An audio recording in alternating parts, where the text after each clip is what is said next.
नमस्कार बच्चों। जैसा कि आप जानते हैं कि हमने जो क्वेश्चन पेपर हैं, जो पिछले वर्षों के जो क्वेश्चन पेपर हैं, उनको सोल्व करने के लिए हमने सीरीज़ शुरू की है। सबसे पहले हमने किया था 2017 का, जिसमें सेट ए, बी और सी, ये 3 सेट हमने किए थे, ए बी सी। और आज हम करेंगे सेट डी 2017, जिसमें हम कर रहे हैं 2 और 3 मार्क्स के क्वेश्चन। अपने कक्षा 12th का है, इकोनॉमिक्स का है, हरियाणा बोर्ड का जो पेपर है।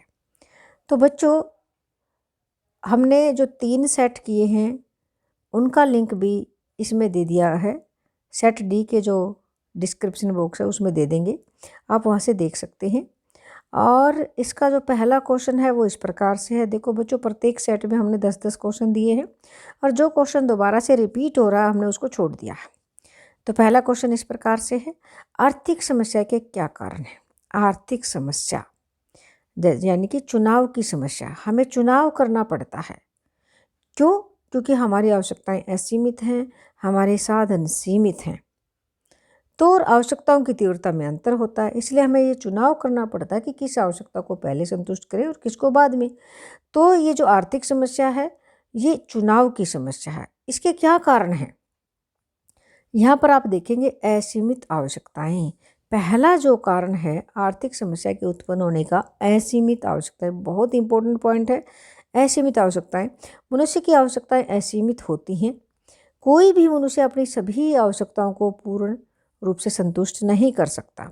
अतः हम यह कह सकते हैं कि किसी निश्चित समय में प्रत्येक समाज में असंख्य असंतुष्ट आवश्यकताएं होती हैं। दूसरा पॉइंट हमारा है कि आर्थिक समस्या के उत्पन्न होने का जो दूसरा कारण है वो है सीमित साधन। हमारे पास जो साधन हैं वो सीमित होते हैं। देखिएगा, आवश्यकताओं को संतुष्ट करने वाली अधिकतर वस्तुएं और सेवाएं सीमित होती हैं।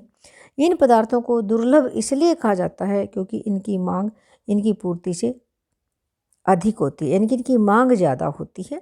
अर्थात D is greater than S, इसलिए सीमित हैं, दुर्लभ हैं। तीसरा जो पॉइंट है वो है वैकल्पिक प्रयोग। देखो बच्चों, प्रत्येक साधन या वस्तु के अनेक प्रयोग, वैकल्पिक प्रयोग का मतलब होता है अनेक प्रयोग होते हैं। प्रत्येक व्यक्ति तथा समाज को ये चुनाव करना पड़ता है कि वह अपने सीमित साधनों का उपयोग कौन सी आवश्यकता को संतुष्ट करने के लिए करे। जैसे उदाहरण के लिए दूध एक सीमित वस्तु है। इसका विभिन्न कार्यों में, जैसे पनीर बनाने में, रसगुल्ले, आइसक्रीम बनाने में प्रयोग किया जा सकता है, और चाय बनाने में भी, और डायरेक्ट दूध पीने में भी प्रयोग किया जा सकता है।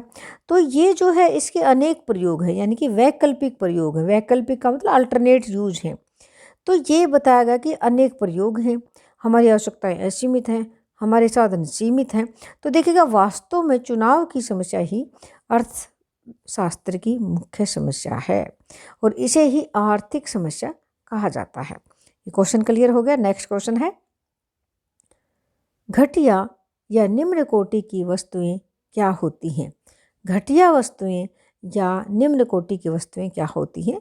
तो देखो बच्चों, निम्न कोटि की वस्तुएं उन वस्तुओं को कहते हैं जिनकी मांग आय बढ़ने पर घटती है। देखो बच्चों, नेचुरल जो सामान्य वस्तुएं हैं, जब आय बढ़ती है तो हम उनकी मांग ज़्यादा करते हैं। जैसे जैसे आय बढ़ेगी तो हम उनकी मांग ज़्यादा करेंगे। हमारी आय जैसे बढ़ रही है तो मांग भी बढ़ेगी। तो ये होता है सामान्य वस्तुओं में। लेकिन जो घटिया वस्तुएं हैं उनकी मांग आय बढ़ने पर घटती है। जैसे हम अमीर हो जाएंगे तो उन वस्तुओं को हम खरीदना बंद कर देंगे, क्योंकि वो वस्तुएं हमें घटिया दिखने लग जाती हैं, और आय घटने पर बढ़ जाती है। जब हम गरीब हो जाते हैं, यानी कि हमारी आय कम हो जाती है, तो हम उनको खरीदने लग जाते हैं। अर्थात आय प्रभाव ऋणात्मक होता है। देखो बच्चों, वैसे तो आय प्रभाव धनात्मक होता है, लेकिन निम्न कोटि की वस्तुओं के लिए आय प्रभाव क्या होगा? ऋणात्मक होगा। इस प्रकार से वक्र बनेगा। तो नेक्स्ट क्वेश्चन है हमारा। अच्छा, एक बात और बता दें हम आपको कि जो सेकंड जो क्वेश्चन था ये 2 मार्क्स का था, और जो फर्स्ट क्वेश्चन था वो भी 2 मार्क्स का था, और ये 3 मार्क्स में भी आ सकता है। पहला क्वेश्चन 3 मार्क्स का भी हो सकता है, 2 का भी हो सकता है, लेकिन जो सेकंड क्वेश्चन है ये 2 मार्क्स का था। अब थर्ड क्वेश्चन है, एक देश के सामान्य निवासी से क्या अभिप्राय है। नॉर्मल रेजिडेंट, सामान्य निवासी मतलब नॉर्मल रेजिडेंट से क्या अभिप्राय है। देखो बच्चों, एक सामान्य निवासी अथवा सामान्य व्यक्ति से हमारा अभिप्राय उस व्यक्ति से है जो सामान्यतः एक देश में निवास करता हो, सामान्यतः उस देश में रहता हो और उसकी आर्थिक रुचि और हित उस देश में केंद्रित हों और एक देश में वह 1 वर्ष से ज़्यादा समय से रह रहा हो, यानी कि उसको 1 वर्ष से ज़्यादा हो गया हो, तो वो क्या कहलाता है? सामान्य निवासी। यानी कि सामान्य निवासी से अभिप्राय है कि जो सामान्यतः उस देश में रहता हो और उसकी आर्थिक रुचि हो और उसको 1 वर्ष से ज़्यादा हो गया हो। तो इस प्रकार से सामान्य निवासी क्या होंगे? क्योंकि यहाँ पर था एक देश के सामान्य निवासी, तो यहाँ पर सामान्य निवासी का मतलब है, जैसे भारत के सामान्य निवासी की हम बात करेंगे, उदाहरण लेते हैं, भारत के सामान्य निवासी कौन हुए? भारत में रह रहे नागरिक वो तो होंगे ही सामान्य निवासी, जिम्मा में भारत में हित रखने वाले गैर नागरिक, अगर कोई विदेशी भारत में रह रहे हैं, उनकी आर्थिक रुचि यहाँ पर है और उनको 1 वर्ष से ज़्यादा हो गया है, तो वो क्या कहलाएंगे? भारत के सामान्य निवासी। ओके बच्चों, आगे है नेक्स्ट क्वेश्चन। कर्मचारियों के पारिश्रमिक से आपका क्या अभिप्राय है? ये भी 2 मार्क्स का क्वेश्चन है, 2 मार्क्स का क्वेश्चन है। कर्मचारियों के पारिश्रमिक से आप क्या समझते हैं?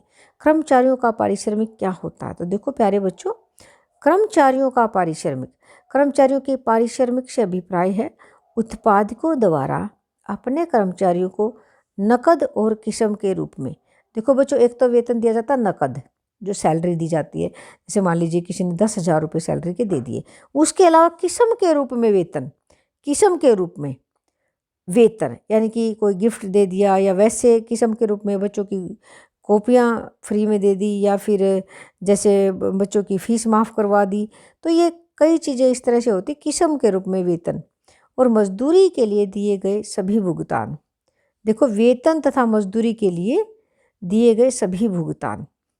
मालिकों तथा कर्मचारियों की सामाजिक सुरक्षा योजना। देखो, जो मालिक होते हैं उनकी तरफ से कर्मचारियों की सामाजिक सुरक्षा योजना, यानी कि कोई बीमा वगैरह कराना, तो ये इसमें आ जाता है। और निजी पेंशन, परिवार भत्ता, दुर्घटना बीमा और जीवन बीमा आदि योजनाओं के लिए दिए गए नकद व आरोपित मूल्य के रूप में अंशदान, ये होता है कर्मचारियों का पारिश्रमिक। ओके बच्चों, ये क्वेश्चन भी हमारा 2 मार्क्स का था। नेक्स्ट क्वेश्चन है, विनिमय दर की परिभाषा दे। देखो, विनिमय दर, इसको हम बोलेंगे एक्सचेंज रेट। एक्सचेंज रेट, ये होती है एक्सचेंज रेट। विनिमय दर क्या है? देखो बच्चों, विनिमय दर से अभिप्राय अंतर्राष्ट्रीय मुद्रा बाजार अथवा अंतर्राष्ट्रीय विनिमय बाजार में एक करेंसी की अन्य करेंसियों के रूप में कीमत है। यानी कि एक करेंसी में दूसरी कितनी करेंसियां खरीदी जाएंगी, उसको उसका रूप है। देखो, अन्य करेंसियों के रूप में कीमत है विनिमय दर। अब उदाहरण है, एक अमेरिकी डॉलर को खरीदने के लिए 75 रुपये देने पड़ते हैं। देखो, आजकल जो रेट है वो 75 रुपये है, तो एक अमेरिकी डॉलर खरीदने के लिए हमें कितने देने पड़ेंगे? 75 रुपये देने पड़ेंगे। तो दोनों करेंसियों की विनिमय दर क्या होगी? 75:1, यानी कि इधर हमारा जो रुपया जो है वो 75 और उनका 1, 75:1 अनुपात 1 होगी। ओके बच्चों, क्लियर हो गया? ये भी 2 मार्क्स का क्वेश्चन है। नेक्स्ट क्वेश्चन है, बजट रेखा की परिभाषा चित्र सहित वर्णन करें। हम चित्र अभी बनाएंगे। बजट रेखा होती क्या है? तो देखो बच्चों, बजट रेखा वह रेखा है जो 2 वस्तुओं के सेट के उन विभिन्न संयोगों को प्रकट करती है जो एक उपभोक्ता अपनी दी हुई आय और वस्तुओं को की दी हुई कीमत पर खरीद सकता है। भाई, आय दी गई है और कीमत भी दी गई है और वो खरीद सकता है। इसे कीमत रेखा भी कहा जाता है, और क्योंकि यह वस्तु X तथा वस्तु Y के बीच कीमत अनुपात को प्रकट करती है। तो बच्चों, ये जो कीमत रेखा है या जो बजट रेखा है, इसका हम एक रेखा चित्र बनाएंगे। आप यहाँ पर देखेंगे, ये देखिएगा, हम कीमत रेखा बना रहे हैं। जो कीमत रेखा है ये 2 वस्तुओं के संयोग को प्रकट करती है।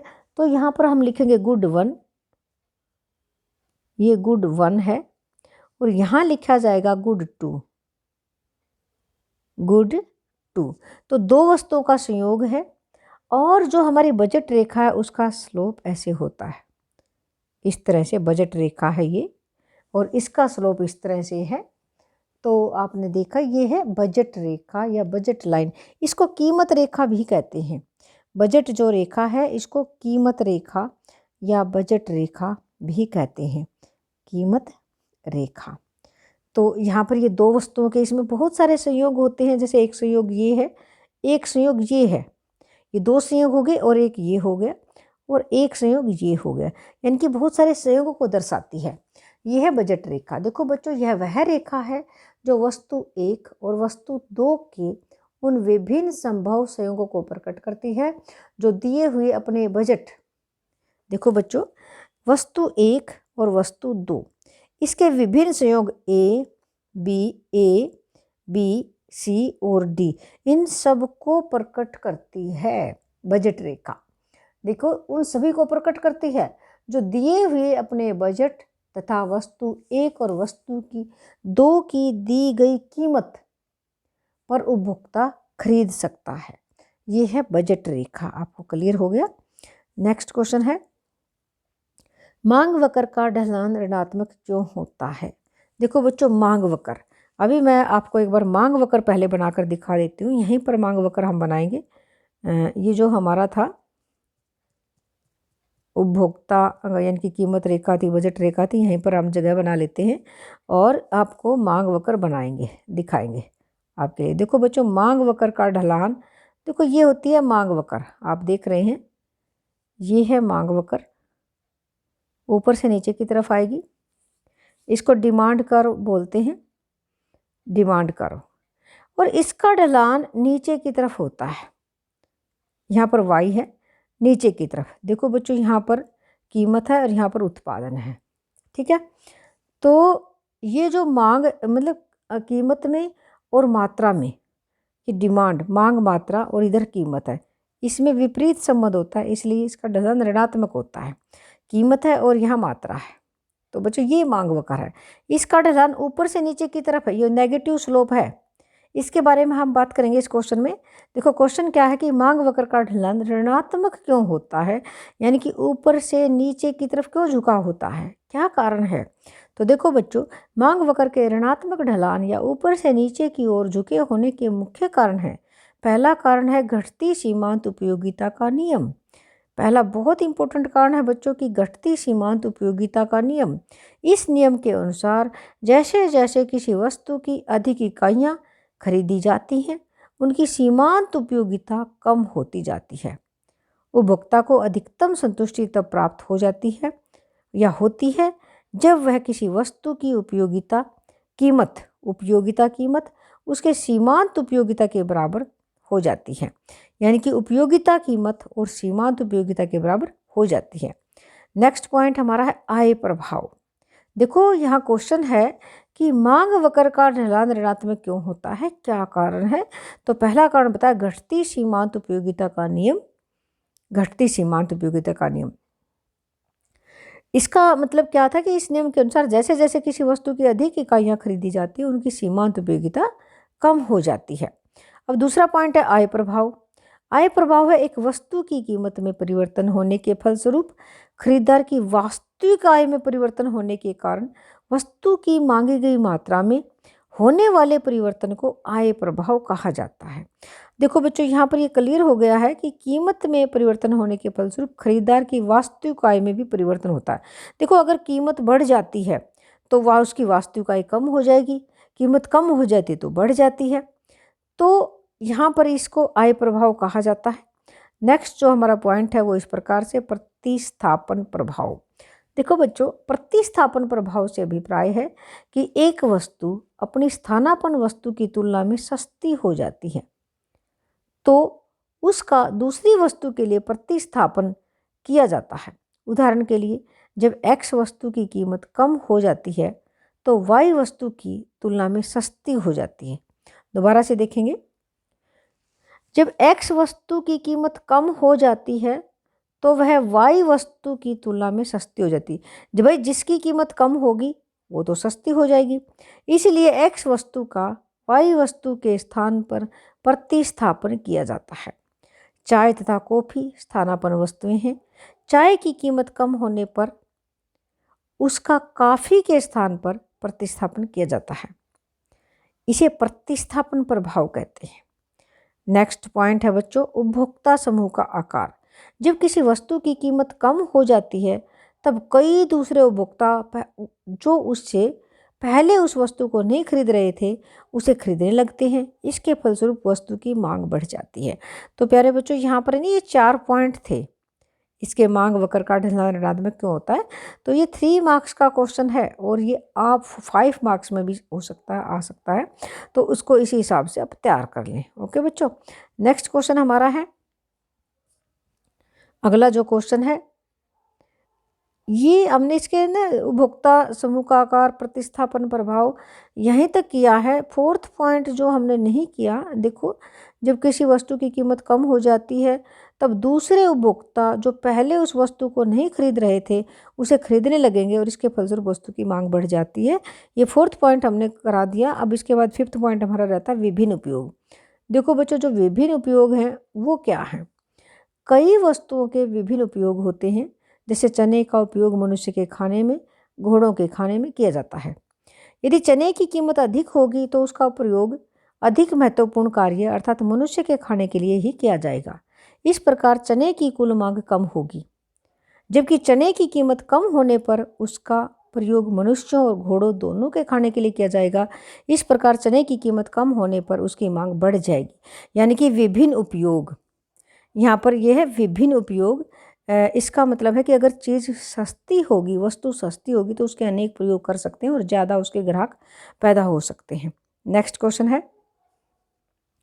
नियंत्रण कीमत तथा समर्थन कीमत का अर्थ लिखिए। देखो बच्चों, हमारा 8वां प्रश्न है, नियंत्रण कीमत और समर्थन कीमत का अर्थ लिखिए। देखो, नियंत्रण कीमत क्या होती है और समर्थन कीमत क्या होती है? बहुत इंपॉर्टेंट क्वेश्चन है, हमेशा एग्जाम में आता ही आता है ये क्वेश्चन, बहुत इंपॉर्टेंट है। नियंत्रण कीमत प्रायः उच्चतम कीमत होती है अथवा यह वह कीमत है जो सरकार द्वारा संभावित संतुलन स्तर वाली कीमत से नीचे निर्धारित की जाती है, क्योंकि इसका नाम है नियंत्रण कीमत, ताकि निर्धन वर्ग को विशेष वस्तुओं की उपलब्धि सुनिश्चित की जा सके। देखो बच्चों, ये है ना, ये जो नियंत्रण कीमत है इसको मैं एक एग्जाम्पल डायग्राम के द्वारा बताऊंगी, देखिएगा। देखो बच्चों, ये है मांग वक्र और ये है पूर्ति वक्र, एस एस, और ये है डिमांड, और यहाँ पर ये है संतुलन कीमत, ये पी, ये संतुलन कीमत है। अब नियंत्रण कीमत है जो उच्चतम कीमत है, लेकिन इस संतुलन कीमत से नीचे निर्धारित की जाती है। जैसे ये P0, ये नियंत्रण कीमत है, इस संतुलन कीमत से नीचे निर्धारित की गई है ताकि निर्धन वर्ग के लोगों को आसानी से वस्तुएं प्राप्त हो सके। तो ये क्लियर हुआ आपको कि नियंत्रण कीमत क्या है, संतुलन कीमत से नीचे आ गई है। ओके, अब है दूसरा समर्थन कीमत। देखो बच्चों, समर्थन कीमत वह न्यूनतम कीमत है जो संभावित संतुलन स्तर वाली कीमत से अधिक निर्धारित की जाती है, यानी कि ये इसे ऊपर निर्धारित की जाती है ताकि किसानों की आय को स्थिर रखा जा सके। देखो, इसको भी डायग्राम के द्वारा दिखाएंगे। देखो बच्चों, किसानों के लिए होती है समर्थन कीमत, मिनिमम सपोर्ट प्राइस, MSP। तो ये जैसे मान लीजिए ये हमारी संतुलन कीमत है, ये डिमांड है और ये सप्लाई कर्व है। तो बच्चों, ये संतुलन बिंदु है E और ये है कीमत P। तो यहाँ पर हमने देखा कि ये जो समर्थन कीमत है, देखो, जब मांग और पूर्ति की शक्तियाँ काटती हैं और ज़्यादा उत्पादन होता है तो यहाँ पर कीमत कम हो जाती है, लेकिन किसान को कम से कम उसकी मेहनत का तो मिले, इसलिए समर्थन कीमत संतुलन कीमत से ऊपर निर्धारित की जाती है। ये है, ये P2 जो है, ये P1 है, तो ये समर्थन कीमत है, ये संतुलन कीमत से ऊपर होगी, जबकि जो नियंत्रण कीमत है संतुलन कीमत से नीचे निर्धारित की जाती है। तो ये क्लियर हो गया होगा बच्चों आपको। नेक्स्ट क्वेश्चन है, समष्टि अर्थशास्त्र के क्षेत्र की संक्षेप में व्याख्या करें। जो समष्टि अर्थशास्त्र का क्षेत्र, स्कोप, SCOPE, स्कोप क्या है? यानी कि इसका अध्ययन कहाँ पर किया जाता है? देखिएगा, समष्टि अर्थशास्त्र के क्षेत्र में निम्नलिखित विषयों का अध्ययन किया जाता है। कहाँ, यानी कि क्या क्या पढ़ाया जाता है समष्टि अर्थशास्त्र में? इसके क्षेत्र का मतलब ये है। तो देखिए, राष्ट्रीय आय का सिद्धांत, समष्टि अर्थशास्त्र में राष्ट्रीय आय की धारणा, उसके विभिन्न तत्वों, माप की विधियाँ, सामाजिक लेखांकनों का अध्ययन किया जाता है। राष्ट्रीय आय का सिद्धांत। दूसरा है रोजगार का सिद्धांत। समष्टि अर्थशास्त्र में रोजगार तथा बेरोजगारी की समस्याओं का अध्ययन किया जाता है। तीसरा है मुद्रा का सिद्धांत। समष्टि अर्थशास्त्र में मुद्रा के कार्यों, उससे संबंधित सिद्धांतों का अध्ययन भी किया जाता है। नेक्स्ट है सामान्य कीमत स्तर का सिद्धांत। समष्टि अर्थशास्त्र में सामान्य कीमत स्तर के निर्धारण, उसमें होने वाले परिवर्तनों का अध्ययन किया जाता है। फिफ्थ पॉइंट है आर्थिक विकास का सिद्धांत। समष्टि अर्थशास्त्र में आर्थिक विकास अर्थात प्रति व्यक्ति वास्तविक आय में होने वाली वृद्धि से संबंधित समस्याओं का अध्ययन भी किया जाता है। छठा है, यानी कि जो अध्ययन है, अंतर्राष्ट्रीय व्यापार का सिद्धांत। समष्टि अर्थशास्त्र में विभिन्न देशों के बीच होने वाले व्यापार का भी अध्ययन किया जाता है। तो बच्चों, ये था scope of macro economics. Next question है प्रत्यक्ष तथा अप्रत्यक्ष करों में क्या अंतर है? बहुत बहुत इम्पोर्टेंट क्वेश्चन है ये। 3 मार्क्स का क्वेश्चन हर हाल में आ जाता है। तो प्रत्यक्ष तथा अप्रत्यक्ष करों में क्या अंतर है? पहले तो ये 4 मार्क्स के क्वेश्चन में आता था, लेकिन अब जैसे हमारे पास है क्या कि 2, 3 एंड 5 मार्क्स के क्वेश्चन आने हैं, तो यहाँ पर ये 3 मार्क्स के क्वेश्चन आने में इसकी 3 मार्क्स का जो क्वेश्चन है उसकी पूरी संभावना है। प्रत्यक्ष तथा अप्रत्यक्ष करों में मुख्य अंतर निम्नलिखित हैं। अंतिम भार, पहला पॉइंट है अंतिम भार। प्रत्यक्ष कर वे कर हैं जिनका अंतिम भार उसी व्यक्ति को सहन करना पड़ता है जो उनका भुगतान सरकार को करता है, यानी कि जिस पर लगाए जाते हैं उसी को भरना पड़ेगा। दूसरी बात, अंतिम भार। प्रत्यक्ष कर वे कर है जिनका अंतिम भार उसी व्यक्ति को सहन करना पड़ता है जो उनका भुगतान सरकार को करता है। इसके विपरीत अप्रत्यक्ष कर वे कर हैं जिनका भुगतान सरकार को एक व्यक्ति करता है तथा उसका अंतिम भार किसी दूसरे व्यक्ति पर पड़ता है। करों का टालना दूसरा पॉइंट है। प्रत्यक्ष करों को दूसरे व्यक्तियों पर नहीं टाला जा सकता, जबकि अप्रत्यक्ष करों को दूसरे व्यक्तियों पर टाला जा सकता है। अब ये कैसे? देखो बच्चों, प्रत्यक्ष कर जैसे आय कर, संपत्ति कर, निगम कर, उपहार कर, देखो जिसको उपहार मिलेगा उसी को कर देना पड़ेगा, जिसकी आय पर कर लगाया जाएगा उसी को कर का भुगतान करना पड़ेगा। ये तो है प्रत्यक्ष कर की बात। अब अप्रत्यक्ष कर को तो टाला जा सकता है। जैसे मान लीजिए कोई उत्पादक है, वो थोक विक्रेता पे करों को टाल देगा, थोक विक्रेता जो रिटेलर है उसके ऊपर टाल सकता है, और जो रिटेलर यानी कि दुकानदार है वो उपभोक्ताओं के ऊपर टाल सकता है, तो इसको टाला जा सकता है। तीसरा पॉइंट है प्रगतिशील। प्रत्यक्ष कर प्राय प्रगतिशील होते हैं। इनका वास्तविक भार अमीरों पर अधिक, यानी कि जैसे जैसे आय बढ़ती है कर की दर भी बढ़ती है। इसके विपरीत अप्रत्यक्ष कर प्राय प्रतिगामी होते हैं। इसका वास्तविक भार गरीबों पर अधिक पड़ता है। तो डियर स्टूडेंट्स, ये थे हमारे 10 most important question 2 and 3 marks के क्वेश्चन। बच्चों, ये बहुत इम्पोर्टेंट है। इनमें बहुत अच्छे से छोटे छोटे नोट्स बना करके समझाया गया है। देखिएगा, बिल्कुल पूरी बुक नहीं हम पढ़ सकते हैं, बड़े ध्यान से इनको तैयार किया गया है, तो बिल्कुल ध्यान से पढ़ना। और इसी के साथ धन्यवाद।